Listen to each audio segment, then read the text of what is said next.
Ultimamente, temos ouvido falar mais sobre a demência frontotemporal, como o Dr. Bruce Willis e do jornalista Maurício Kubrucini. Hoje vamos ouvir sobre o relato de uma pessoa que cuidou da mãe com essa demência. Essa pessoa é a minha mãe, que cuidou da minha avó durante 5 anos. Olá, meu nome é Mariana e hoje eu vim contar a história da minha mãe de quando ela foi diagnosticada com demência frontotemporal. Na época que ela estava ficando ruinzinha, a primeira coisa que eu tive foi uma negação. Eu não queria aceitar que minha mãe estava ficando doente. As pessoas vinham falar comigo que minha mãe estava ficando diferente, que tinha que levar ela no neurologista, e eu negava, eu não aceitava que minha mãe ia ficar doente, porque eu já tinha perdido meu pai com 14 anos, ele faleceu de câncer, então eu não queria aceitar que eu ia ter problema com a minha mãe também, ia ter que cuidar dela, eu sendo a única filha mulher, essas coisas iam acabar sobrando para mim, né, para eu que ter que cuidar dela, e foi muito complicado para mim, né, eu tive um ano muito difícil, eu tive uma dermatite atópica nesse meio tempo, porque por causa disso eu não aceitava ela, eu guardava tudo para dentro de mim, e aí depois de um ano eu resolvi me abrir com meu marido. Eu contei minhas preocupações para ele, os meus medos, ele me tranquilizou, ele falou para mim que não tinha problema minha mãe vir morar comigo, né? E aí depois disso a minha dermatite melhorou, ficou tudo bem. Aí eu trouxe a minha mãe e o meu irmão para morar comigo, na época os dois moravam juntos, meu irmão ele é especial também, ele tem uma síndrome chamada síndrome de Williams, né? E aí eles moravam juntos, então eles vieram morar com a gente. Eu tinha um quarto extra que estava vazio, um quarto grande, aí eu consegui colocar os dois no mesmo quarto para dormir junto com a gente. E aí no começo foi tranquilo, a minha mãe ela estava bem, ela tinha uns probleminhas dela, um pouco do social dela estava perdendo, assim, mas ela ainda estava bem, ela conversava, ela andava, ela me ajudava bastante. E aí no começo assim, ela me ajudava bastante, né?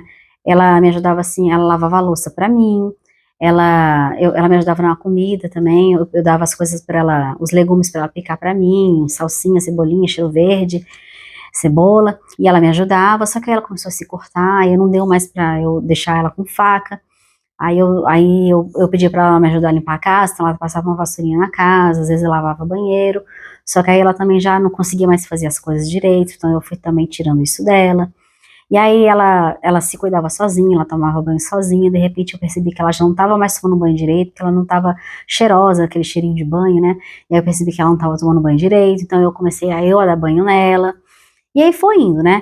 A demência dela, ela evoluiu muito rápido, né? Porque geralmente cada pessoa é de um jeito. Da minha mãe foi muito rápido. Então ela foi perdendo tudo muito rápido, né? E aí logo depois no começo, aliás, no começo ela, assim, ela tinha muita alucinação. E aí certo dia, assim, eu tava fazendo almoço e minha mãe tinha colocado na cabeça dela que uma família morava no sótão da minha casa. E aí um dia eu tava fazendo almoço, escuto um barulho muito forte, eu vou correndo ver a minha mãe que tinha caído do sótão da minha casa, né? Ela tinha subido lá para ver a tal família, só que no sótão da minha casa, uma parte é laje, a outra parte é gesso, e ela pisou no gesso, e aí ela caiu em pé e depois tombou no chão.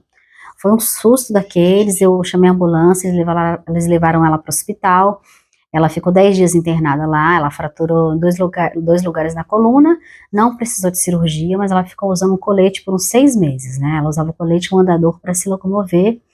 Então esse foi o primeiro susto que eu tive com ela, né? De que aconteceu. Aí depois, mais outro dia, a Sofia, minha filha, ela estava com 3 aninhos, e ela dormia até as 8 da manhã. Teve um dia que ela acordou às 6 horas da manhã, então ela me chamou, aí eu acordei, na hora que eu abri a porta do quarto, eu senti um cheiro muito forte de gás. Era minha mãe que tinha levantado, ela estava tentando fazer café, só que aí ela girou a boca do gás e não ligou o fogo, então ficou vazando gás, então assim, a casa inteira estava um cheiro muito forte, aí eu abri a casa toda, e aí depois disso, eu fiquei com muito medo da minha mãe, eu dormindo, e aí minha mãe ia levantar fazer as coisas, eu não escutava, então eu resolvi trancar ela no quarto dela, e eu só abri a porta do quarto quando ela acordava. E aí, só que a minha mãe era uma pessoa assim que era muito vaidosa, ela tinha muita roupa, ela tinha muitas pulseiras, colares, brincos, né? Então, ela de madrugada, ela acordava de madrugada, tipo 3, 4 horas da manhã, e aí ela começava a se arrumar, aí ela colocava um monte de pulseira de metal, um monte de colar, e aí colocava salto alto, e ficava andando no quarto, e aquele barulho de pulseiras, né? E aí eu fui tirando dela, fui tirando as bijuterias dela, as joias dela, foi tirando os sapatos de salto alto dela para não fazer barulho. E aí resolveu o problema. Aí depois, ela gostava muito de trocar de roupa, assim, então eu colocava uma roupa nela, de 5 em 5 minutos ela trocava de roupa. Então, quando eu abri o quarto de manhã, tava assim, o armário inteiro, as roupas todas no chão, tudo bagunçado, porque ela tinha tirado tudo do armário para experimentar e não guardava de volta. Então foi dando esses trabalhos, assim, pra mim, né? E aí logo em seguida, depois eu também precisei colocar ela na fralda, porque ela já não conseguia fazer direito, né? Não conseguia ir no banheiro direito para fazer as coisas. Então eu coloquei ela na fralda. E aí a minha mãe, aí foi assim, né? E aí com isso foi indo, ela foi tendo muita as alucinações dela sempre continuavam bastante. Aí quando eu levava ela no médico, eu contava as coisas que ela fazia e a minha mãe ela tava bem ainda, né? E aí ela falava pro médico, não, é tudo mentira. Aí aí eu falei assim, não, é verdade, ela faz isso. E aí o médico falou pra mim assim, olha, começa a gravar o que ela faz, porque aí chega aqui você me mostra, porque você fala uma coisa e sua mãe fala outra, tem que provar. Aí a gente começou a gravar a minha mãe fazendo as coisas, né? Eu fui ver. Mas o que você falou aí? É o quê? É folha do quê? Peraí. A folha de... Louro. Louro. Não, louro não. O que é então? Aquela folha fininha. Erva doce, alface. Cidreira. Não. Eita, mas é muito Mas bravo. já estamos tudo já, o que tá faltando? A fininha compridinha assim, ela não põe. Não. Aí você cortou. Almeirão. Não. A selga. Ah, cheiro verde. Não. Cheiro verde. Cebolinha, coentro. Coentro. Simão, sai daí. Cheiro Sai daí. verde. Fecha a porta lá, filho. Fecha a porta. Aê, Valesca, terminal. Agora... O que mais? Mas que receita que é essa? receita do quê? É de bolo? É segredo, né, bolo, Valesca? toque, É segredo. Simão, sai daí. Cenoura. Sai daí, Simão. Cozido do pico. É a Chica doida? É a Chica doida que você faz essa? Não é. É a Chica doida? Né? Porque era uma maneira da gente descontrair também, né? Porque a gente estava muito tenso com a situação, era muito estressante. E aí uma maneira de fazer a gravação das coisas que ela estava aprontando, né?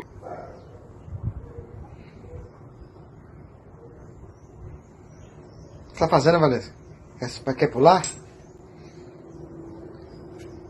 Você quer pular? Era uma maneira divertida da gente acabar se distraindo um pouco, né? A minha mãe também, o que ela fazia bastante, ela gostava muito de sair de casa. O Davi?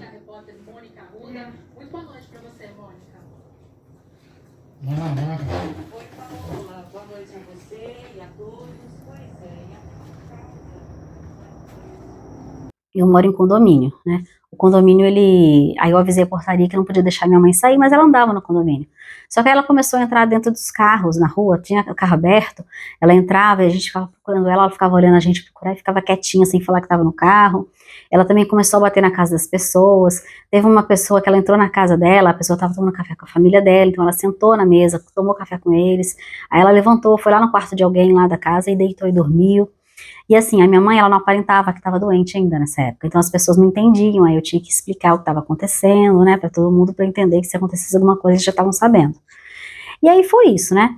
Aí com o tempo eu acabei engravidando do meu filho, hoje ele tá com 2 anos, o Gael, e aí nessa época que eu engravidei dele, a minha mãe estava dando muito trabalho para mim, ela não conseguia tomar banho, ela usava fralda, e aí eu dava banho nela, trocava a roupa dela, ela gostava de trocar de roupa toda hora, ela ia colocar uma calça, por exemplo, ela colocava as 2 pernas num lugar da calça só, e aí ela levantava, não conseguia andar, ela caía, tombava no chão. Então várias vezes acontecia isso, eu tinha que levantar ela, tirar a roupa dela, colocar de novo, e assim, isso estava me dando muito trabalho, né? E aí com a gravidez foi um motivo que eu tive para colocar minha mãe numa casa de repouso, porque até mesmo porque a minha saúde mental já estava muito afetada, né? A casa toda estava abalada, era muito trabalhoso pra gente, né? E eu ver minha mãe definhando, assim, é muito ruim, né? A gente vê a nossa mãe bem, e depois a gente acaba virando mãe da nossa mãe, isso é muito triste, né? Ter que passar por isso. Então, assim, foi muito difícil para mim tomar essa decisão, mas a gravidez ajudou a tomar essa decisão de colocá-la numa casa de repouso, né? E aí, graças a Deus, eu consegui encontrar uma casa por indicação, que hoje em dia é muito complicado achar uma casa boa, de confiança, né? E essa pessoa foi muito legal, e ela cuidou muito bem da minha mãe morou com ela 3 anos, e aí, depois de 3 anos, no mês passado, dia 7 de março de 2025, a minha mãe veio a falecer. E aí eu vou passar agora para a Zuíla, e a Zuíla vai contar como é que foi o tempo que a minha mãe morou com ela lá na casa de repouso, tá? Obrigada. Olá, meu nome é Zuíla, eu sou enfermeira, sou proprietária da Casa de Repouso Querubins do Vale, onde a Valesca morou conosco aqui durante 3 anos. No primeiro ano, quando a Valesca ela entrou bem ativa, participava das atividades, a Valesca fazia bagunça nos armários das meninas, tinha uma das idosas que ela gostava de estar pegando as roupas delas, a idosa brigava com ela andava bastante em volta da casa, no quintal, só passeando. Vem cá, vem comigo, vem, vamos lá fora um pouquinho.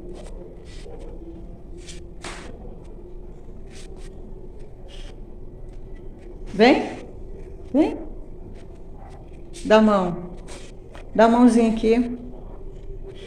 Isso, vamos. Se deixasse o carro aberto, a Valesca entrava dentro do carro, a Valesca bagunçava todas as camas, bagunçava os armários, entrava na cozinha, mexia na geladeira, qualquer descuido que tinha, ela ia na despensa, quando a gente vê, ela estava com o pacote de biscoito na mão, então ela estava assim muito ativa mesmo.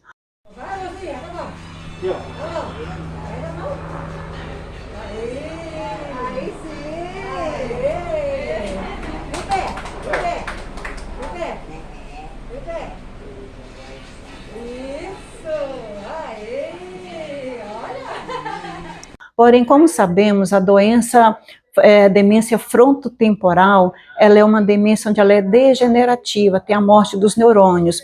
E com o passar do tempo, a Valesca foi se atrofiando mentalmente devido às mortes dos neurônios e foi ficando mais debilitada. Com essa debilitação, a Valesca, após 1 ano com a gente, a Valesca começou a ter dificuldade de deambular, dificuldade de se alimentar sozinha, porque no primeiro ano ela fazia tudo isso só. Porém, a partir do 2º ano, começou a ter essa debilidade. Então, já começamos a dar comida na boca da Valesca, porém, ela ainda comia comida normal. Com o passar do tempo, 6 meses depois de 1 ano, a Valesca começou a ter dificuldade de deglutição, então a alimentação dela começou a ser mais cautelosa, ser mais pastosa ou batida. A Valesca começou a ter dificuldade na deglutição, muita salivação. A gente tinha que colocar um babador nela ali para não se sujar na hora da alimentação. E a Valesca começou a ter atrofia de membros inferiores. Chegou um dia, a gente tirou a Valesca da cama para o banho, a Valesca estava em pezinha. Quando fomos colocar em pé para a troca da fralda, a Valesca já não conseguiu mais firmar as pernas. E começou a ter fraqueza muscular dos membros inferiores, aí foi atrofiando, depois veio a atrofia dos membros superiores. Mesmo a Valesca tendo fisioterapia de manutenção 2 a 3 vezes por semana, era sem sucesso. A Valesca atrofiou bastante, emagreceu bastante devido a não conseguir se alimentar direito. 1 ano mais ou menos, no 2º ano dela aqui com a gente, a Valesca teve infecção, onde foi internada, e aí voltou com sonda devido à dificuldade da deglutição e de se alimentar. Nesse período da Valesca com sonda, a Valesca ficou um tempo, depois começou a ter infecções de repetição, infecções urinárias, onde ela teve várias internações. E nessas internações, cada vez que a Valesca ia, ela voltava mais debilitada. Porém, eu observava bem na Valesca que ela conversava com a gente com o olhar. A gente entrava no quarto para fazer alguma coisa, ou para fazer uma troca, alguma coisa com ela, a Valesca ela começava a abrir a boca e fechar, então a gente sabia que naquele momento a Valesca queria comida, queria se alimentar. A gente levava alguma coisa batidinha para ela. E a Valesca ela acompanhava todo o movimento no quarto com o olhar.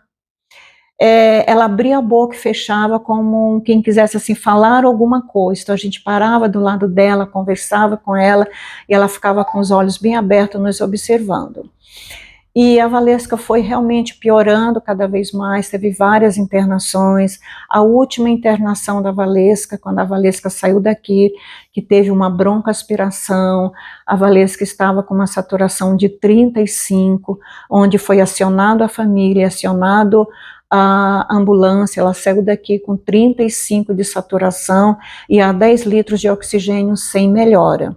A Valesca foi para internação e infelizmente a gente não conseguiu ter a Valesca de volta e o quadro dela foi só piorando mesmo. Os sintomas da DFT, demência frontotemporal: desinibição, apatia, perda de empatia, comportamento compulsivo, hiperoralidade, perda de filtro social, comportamento ritualístico, agitação e irritabilidade, perda de julgamento, distúrbios do sono. Não há cura para DFT atualmente e o tratamento é baseado em sintomas.